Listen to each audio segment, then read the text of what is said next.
नमस्कार प्रिय दर्शकों, मैं यशराज तिवारी आप सभी का बहुत बहुत स्वागत करता हूं प्रोफेशनल एस्ट्रोलॉजी पर। जैसा कि आप सभी जानते हैं, आज रविवार का दिन है और आज मैं आप सभी के सम्मुख उपस्थित हुआ हूं आप लोगों की जन्म कुंडली का निःशुल्क अध्ययन करने के लिए।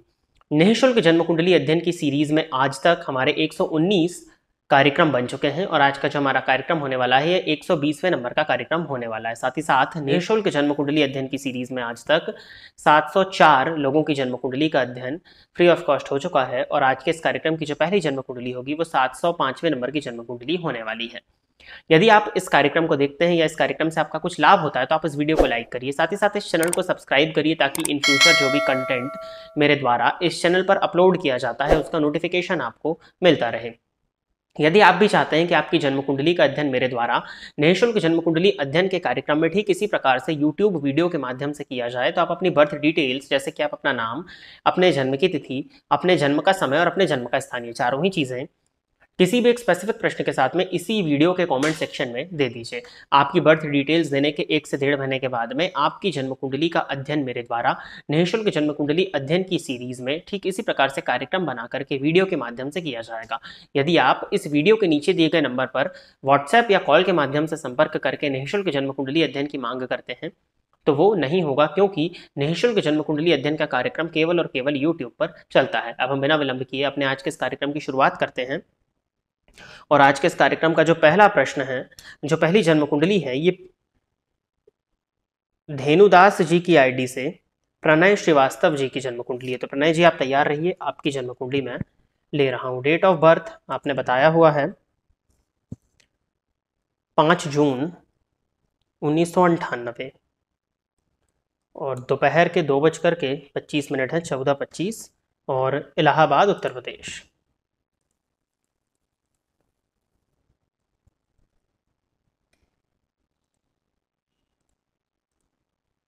कन्या लग्न की जन्म कुंडली आपकी बनती है, राशि भी आपकी कन्या है, तो भूमि तत्वीय लग्न और भूमि तत्वीय राशि। लग्नपति बनते हैं बुध, जाकर के भाग्य भाव में बैठे हुए हैं 14 अंश के साथ में, वर्गोत्तमी है, रोहिणी नक्षत्र में है। प्रश्न इन्होंने किया हुआ है कि अभी मैं वकालत कर रहा हूं पर सरकारी वकील बनने के लिए एपीओ असिस्टेंट प्रोसिक्यूशन ऑफिसर का एग्जाम देना चाहता हूं, क्या सफलता का योग है? यदि है तो कब तक? वकालत के लिए मेनली मंगल, गुरु और शनि का बल देखा जाता है। तो मंगल आपकी कुंडली में भाग्य भाव में 14 अंश पर बैठे हुए हैं, वर्गोत्तमी है, रोहिणी नक्षत्र में है और गुरु हंस नामक महापुरुष योग में है, नवमांश में उच्च के हैं। डिग्री वाइज जरूर मृत अवस्था में है परंतु नवमांश में उच्च के होने के चलते उनका रिजल्ट आपको देखने में मिल जाएगा। शनि नीच राशि में बैठे हुए हैं और अष्टमस्थ हैं, तो कहीं ना कहीं जीवन काल में संघर्ष कराएंगे। अष्टम भाव में जब भी शनि जाकर के बैठ जाते हैं तो उनकी तीसरी दृष्टि कर्मस्थान पर होती है। कर्मस्थान पर शनि की दृष्टि का पड़ना यानी कि हर एक चीज डीले हो जाएगी। अब डीले होगी तो वो संघर्ष को बढ़ा देगी, तो पहली परेशानी तो ये हो गई। फिर भी इसका क्या ये मतलब निकल करके आता है कि क्या एग्जाम क्लियर नहीं होगा? तो आपकी कुंडली में देखा जाए तो कंपटीशन भाव का स्वामी ही शनि है और कंपटीशन भाव का स्वामी शनि जाकर के अष्टम भाव में नीच का हुआ है और अष्टमपति भाग्य भाव में, फलस्वरूप इनका नीचत्व भी भंग माना जाएगा, तो ये प्लस पॉइंट है। गुरु की महादशा में शनि का अंतर अर्थात सप्तमेश की महादशा में कंपटीशन भाव के स्वामी का अंतर आ रहा है, वो पंचमेश भी बनते हैं और पंचम भाव को देख भी रहे हैं अपनी 10वीं दृष्टि से, फलस्वरूप होने की संभावनाएं बनती हैं। आपने सरकारी की बात करी तो भाग्य भाव में सूर्य बैठे हुए हैं, जन्म नवमांश में लग्न में ही है, तो कहीं ना कहीं उनके पास भी स्थिति ठीक है। तो मुझे लगता है कि अगर आप प्रयास करें तो 2024 के मार्च के बाद में, जब गुरु में शनि में बुध का प्रत्यंतर आते हुए मैं देख रहा हूं, उसके बाद में क्लियर होने की संभावना प्रबलतम बनती है। तो आप अपना प्रयास जारी रखिए। कन्या राशि होने के चलते बस एक राहु का गोचर आपकी कुंडली से अष्टम में चल रहा है। आने वाले समय में राहु जो केतु है वो आपके राशि पर आ जाएंगे, तो केतु जब राशि पर आएंगे तो केतु पर के राशि पर आते ही कंफ्यूजन्स को ये क्रिएट कर देंगे। तो कंफ्यूजन्स बढ़ेंगे तो गणेश जी की आराधना करिए, ओम गंग गणपतये नमः का नित्य 3 माला जाप करिए, उससे आपके लग्न को भी बल मिलेगा। और लग्नगत चंद्रमा पर गुरु की दृष्टि पड़ रही है। चंद्रमा शुभ ग्रह है, किसी भी पाप ग्रह की दृष्टि से दृष्टि नहीं है, प्लस पॉइंट के मध्यम दोष में है तो आपका मन शांत रहेगा, बट उसमें कहीं कोई दिक्कत नहीं है। तो जो उपाय मैंने बताया उसको करिए, बाकी लगे रहिए। आपकी जन्म कुंडली में योग हैं, सरकारी वकील बनने के भी योग दिखते हैं। आगे बढ़ते हैं। अगली जन्म कुंडली जो है ये पीयूष साहा जी की है। तो पीयूष जी आप तैयार रहें, आपकी जन्म कुंडली में ले रहा हूं 14 दिसंबर 1968,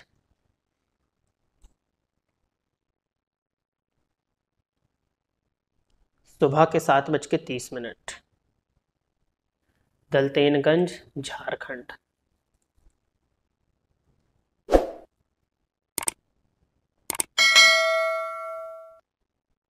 धनु लग्न है आपका, राशि आपकी कन्या बनती है, दशम भाव में ही चंद्रमा केतु की युति पर शनि की दृष्टि पड़ रही है। प्रश्न इनका है कि बेरोजगार हूं मैं। 1968 का बर्थ है, लगभग 55-56 साल की एज हो गई होगी। और शनि में बुध का अंतर, कन्या राशि।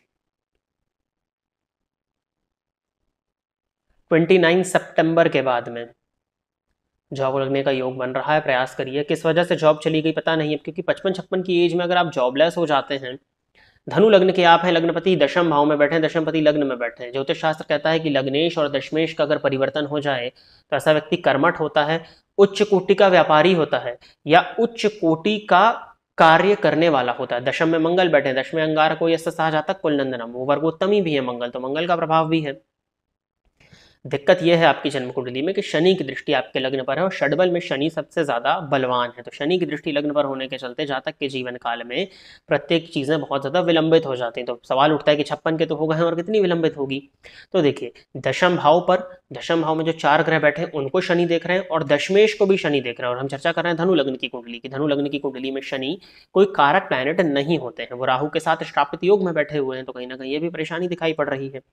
फिर भी अगर आप प्रयास करते हैं, कर ही रहे होंगे अब प्रयास करने के अलावा देखिए, क्योंकि संतान भाव का अधिपति भी दशम भाव में बैठा हुआ है, तो संतान से भी सहयोग आपकी जन्म कुंडली तो दिखा रही है। अब स्थिति क्या है वो आप जाने। फिर भी सितंबर के बाद में, लगभग 1 महीने के बाद में ही आपकी जन्म कुंडली में जॉब लगने का योग है। अगर आपने अपनी फील्ड बता दी होती तो और अच्छा था, लेकिन फिर भी सितंबर के बाद में ही, क्योंकि जैसे ही गुरु आएंगे, गुरु लग्नपतियों के दशम में बैठे, तो दशम के फल को देने वाले बनेंगे, जिसके चलते नवांश में वो दशम में है, तो भावोत्तमी भी है, जिसके चलते आपकी कुंडली में सितंबर मंथ के बाद से जॉब लगने के योग प्रबलतम है। हनुमान जी की ही आराधना करिए आप। हनुमान जी आपके इष्ट देवता भी बनते हैं, तो हनुमान चालीसा का नित्य 3 बार पाठ किया करिए। और सूर्य भगवान को भी जल दीजिए। आपकी कुंडली में सूर्य 12वें भाव में 28 अंश पर बैठे हैं, तो सूर्य को जल चढ़ाया करिए। बस इसके अलावा ये जो दोष लगा है आपकी जन्म कुंडली में, विष योग है, ग्रहण दोष है, तो इसकी शांति अभी तक आपने करा ली होगी। नहीं कराई है तो समय मिले तो जाकर के करा लीजिएगा। आगे बढ़ते हैं। अगली जन्म कुंडली जो है ये प्रवीण जी की है। डेट ऑफ बर्थ है इनका 15 अप्रैल 1997, रात के 2:44, और बलरामपुर उत्तर प्रदेश।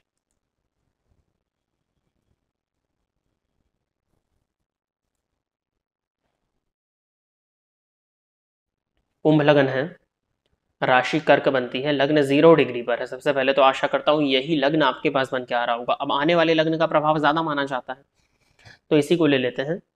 कुंभ लग्न है, राशि आपकी कर्क बनती है। प्रश्न है इनका, सर पिछले 5-6 सालों से पढ़ाई करियर में बाधाएं आती रहती हैं, विभिन्न स्वास्थ्य कारणों 2020 पूरा सिर दर्द में चला गया, और अब कान का दर्द परेशान किया हुआ है मार्च 2023 से। ये कब ठीक होगा और उपाय बताएं।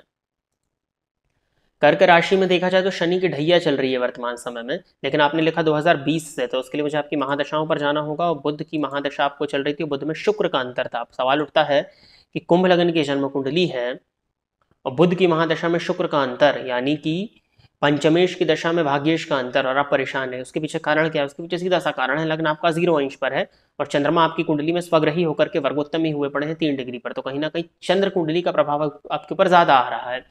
अब चंद्र कुंडली बनती है कर्क लगन की, तो कर्क लगन की कुंडली अगर बन रही है, तो कर्क लगन की कुंडली में अगर आप देखें तो न बुध कारक होते हैं न शुक्र कारक होते हैं, और शुक्र एकादशेश होते हैं। एकादश भाव जो है वो भी कहीं ना कहीं रोग, छठे से छठा है तो रोग को प्रदर्शित करता है। तो ये स्थिति है। अब कब तक ठीक होगा के पीछे अगर हम देखें तो महादशा तो भी बुध की ही रहने वाली है, लेकिन मुझे लगता है आपकी जन्म कुंडली को देखते हुए अगर हम चंद्र कुंडली के प्रभाव को माने, क्योंकि वो ज्यादा दिखाई पड़ रहा है, 23 जनवरी 2025 के बाद से बुध में मंगल नवम पंचम में बैठे हैं, 2025 तक अभी आपको परेशानियां हैं, तब तक शनि की ढैया भी आपको चलने वाली है, तो ये परेशानी तो रहेगी। कान भाव का स्वामी, यदि आपकी चंद्र कुंडली, पहले लग्न कुंडली से देख लेते तो कान भाव का स्वामी सप्तम भाव में है, और कान भाव में 3-3 प्लैनेट्स बैठे हुए हैं। और आपकी कुंडली के अगर चंद्र कुंडली के हिसाब से हम देखते हैं तो तीसरे भाव से कान का विचार किया जाता है, तो वहां राहु बैठे हुए हैं, शनि की दृष्टि उस पर पड़ रही, तो कहीं ना कहीं चंद्र कुंडली का प्रभाव ज्यादा आ रहा है। इस वजह से आप कान से संबंधित परेशानी में हैं। मुझे नहीं पता कि आपने डॉक्टर्स को दिखाया तो उन्होंने क्या बोला, लेकिन ये दीर्घकालिक रोग की स्थिति प्रदर्शित हो रही है कि लंबा चलने वाला रोग है आपका। कान की परेशानी इतनी आसानी से जाते हुई नहीं दिखाई पड़ रही है। सिरदर्द जो है, सिरदर्द तो अब लगभग ठीक हो जाना चाहिए था, लेकिन फिर भी अगर वो बना हुआ है तो आपकी चंद्र कुंडली के आधार पर जी उसके भी योग लगे हुए हैं, प्रबलतम योग लगे हुए हैं। तो कुछ नहीं करना है अभी, थोड़ा इंतज़ार करिए, समय आगे बढ़ने दीजिए।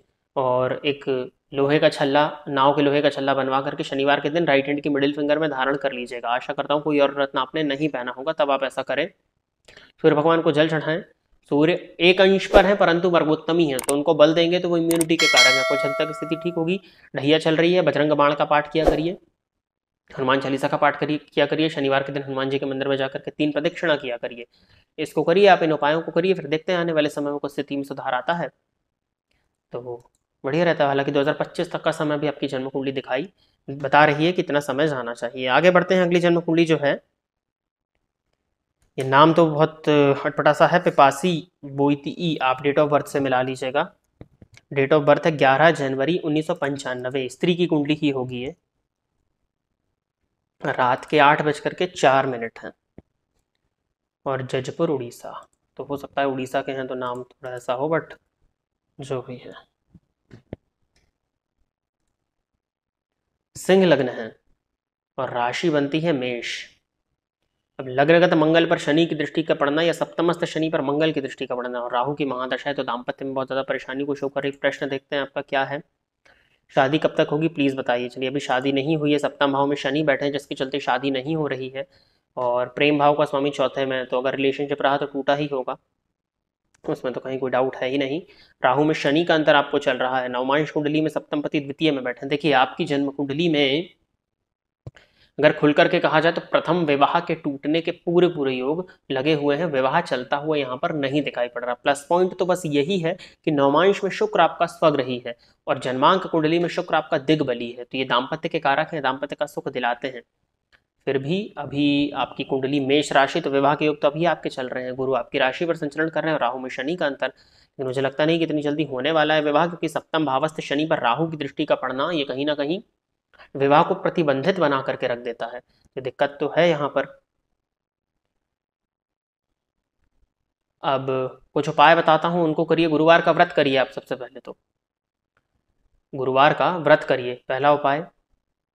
दूसरी चीज, गुरु पर भी शनि की दृष्टि है, तो विवाह कराने वाला जो प्लैनेट होता है वो गुरु है, उसको भी शनि ने देख लिया, बैठे वो जाकर अनुराधा नक्षत्र में, तो गुरु भी पूरा, तो बहुत गुरु का मतलब मिलिए आप अपने गुरु को ठीक करिए। गुरु को ठीक करने के लिए चाहे तो पुखराज भी पहन सकते हैं अगर पेट से संबंधित प्रॉब्लम नहीं है तो, नहीं तो एक सोने का छल्ला बनवा करके राइट हैंड के इंडेक्स फिंगर में धारण करिए। पहला उपाय, गुरुवार का व्रत करिए। गुरुवार के दिन स्नान के जल में एक चुटकी हल्दी डाल करके स्नान करिए। केले के पौधे में जल चढ़ाया करिए। और गुरुवार का व्रत तो मैंने आपको बता दिया। इन उपायों को करिए। एक मंत्र बताता हूँ, कात्यायनी महामाये महायोगी निधीश्वरी नंद गोपसुतम देवी पतित में कुरुते नमः। इस मंत्र का जाप किया करिए नित्य, एक माला गुरुवार से प्रारंभ करके। माँ कात्यायनी का ये मंत्र है। और 2000 अभी विवाह के योग चल रहे हैं मई मंथ तक, भगवान ने चाहा तो ये, नहीं तो 2025 में फिर आपके विवाह के योग हैं। 2025 के मेनली वही अप्रैल मई मंथ के बाद में 2025 के दिसंबर के आसपास विवाह के योग दिखाई पड़ते हैं, तो वहाँ पे प्रयास करिएगा। हालांकि अगर भगवान ने चाहा तो यहीं पर, लेकिन सप्तम में शनि बैठे हैं तो इतनी जल्दी होने नहीं देंगे, क्योंकि मंगल की दृष्टि भी उन पर पड़ रही है। नवमांश की स्थिति भी सेम यही दिखाई दे रही है कि सप्तम भाव पर शनि की दृष्टि का पड़ना और सप्तम पति का षडाष्टक योग में बना जाना। तो बहुत अच्छी चीज़ है कि विवाह नहीं हुआ है, क्योंकि अगर विवाह होता अभी तक तो टूट चुका होता, क्योंकि राहु की महादशा में आपका विवाह होने वाला है। राहु में राहु था, राहु में शनि है, राहु में शनि नवम पंचम बैठे हैं, प्लस पॉइंट है, परंतु कुंडली सिंह लग्न और मेष राशि की है, जो कि परेशानी का कारण बनाएगी। बकायदा जब भी आपका विवाह होता है कुंडली मिलान करके होना चाहिए। आपके जन्मस्थान से वेस्ट या साउथ ईस्ट, मेनली वेस्ट का प्रभाव ज्यादा है, तो वेस्ट डायरेक्शन से शादी का रिश्ता आने की संभावनाएं प्रबलतम बनती हैं। और बिना कुंडली मिलाए अगर आपका विवाह होता है तो विवाह चलता हुआ नहीं दिखाई दे रहा है। तो अभी जो उपाय मैंने बताए इतने उपायों को करिए। दिशा मैंने आपको बता दी। माता पिता से बोलिए कि प्रयास करें आपकी कुंडली में सूर्य 27 अंश पर है, षडबल में सबसे कमजोर है। पिता भाव का स्वामी पिता भाव को देख रहा है, लेकिन पिता की तरफ से भी जो सपोर्ट होना चाहिए उसमें कमी है। और चंद्रमा की स्थिति भी वही है, तो माता पिता का सहयोग भी थोड़ा सा कम है। पूरी स्थिति तो मुझे नहीं पता, बट जो आपकी जन्म कुंडली दिखा रही है, कुटुंब भाव का अधिपति भी छठे चला गया है, अपने मतलब छठे भाव में है, तो कुटुंब का सहयोग भी कम है। विवाह कराता कौन है? माता पिता। अगर आपके एफर्ट, या तो आप लव मैरिज कर लीजिए, तो वो तो मैं पहले ही आपको बता चुका हूँ कि सूर्य पंचम में बैठे हैं, पंचमपति चतुर्थ में बैठे हैं, तो वो खत्म कर देगा। माता पिता का सहयोग तो वो कम दिखाई दे रहा है, कुटुंब का सहयोग भी कम है, तो कुछ स्थितियां भी ऐसी निर्मित हो गई हैं जिस वजह से दिक्कतें आ रही हैं। लेकिन इन उपायों को करिए, भगवान की शरणागति ग्रहण करिए, जो मंत्र मैंने बताया उसका जाप करिए। भगवान ने चाहा तो इस वर्ष, नहीं तो फिर आने वाले 2 वर्षों के बाद में विवाह के योग हैं, वहीं पर विवाह की संभावनाएं बनेंगी। तो प्रिय दर्शकों, इतनी ही जन्म कुंडली का अध्ययन करने के लिए आज मैं आप सभी के समक्ष उपस्थित हुआ था। आशा करता हूं कि जितने भी लोगों की जन्म कुंडली का अध्ययन मेरे द्वारा इस निःशुल्क जन्म कुंडली अध्ययन के कार्यक्रम में हुआ, वो सभी संतुष्ट होंगे।